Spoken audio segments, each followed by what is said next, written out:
In the case of this equation, it is already set equal to 0. We can go ahead and just plug the numbers into the quadratic formula.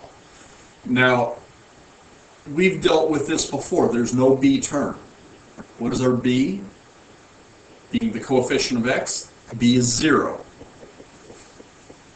We're talking about this term right here. That term doesn't exist, so that b coefficient is 0. So now what do we have? We have negative 0 plus or minus the square root of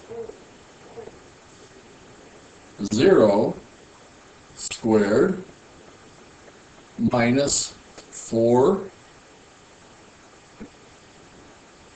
times 1 times negative 24. Spin that out a little bit. And that's all over 2 times 1. Okay, so the first part of our equation goes away, and we're left with plus or minus. Square root of 0 is just 0. I don't need to write that. I'm sorry, 0 squared is just 0. I don't need to write the 0. So I have, and let's see, our two minuses are going to cancel, so this is now plus. And 4 times 24 is 90, let's see here, yes, 96. Let me fix this.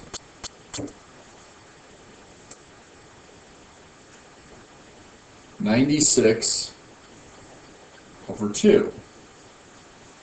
Okay, so we need to take our 96 now, and we need to see if we can simplify this radical, the square root of 96. So we take our 96 and we factor it. Definitely divisible by 2. It gives us, let's see here, 90 divided by 2 is 45.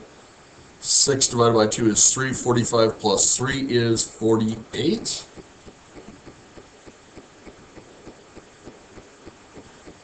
Okay, 2, 24, 2, and 12.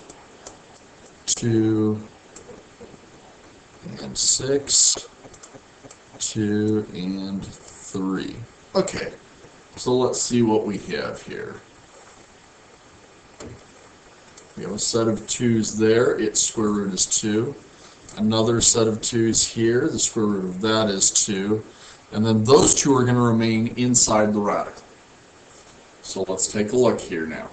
So now we have plus or minus, let's see, 2 times 2 is 4. 4 times the square root of, let's see what was still inside the radical, 2 times 3, that's 6. And that's over 2. Okay, we can simplify that a little bit more and make sure we don't lose our minus here. So now we have plus or minus, and 4 over 2, that's the same thing as 2, times the square root of 6. And that is what x equals.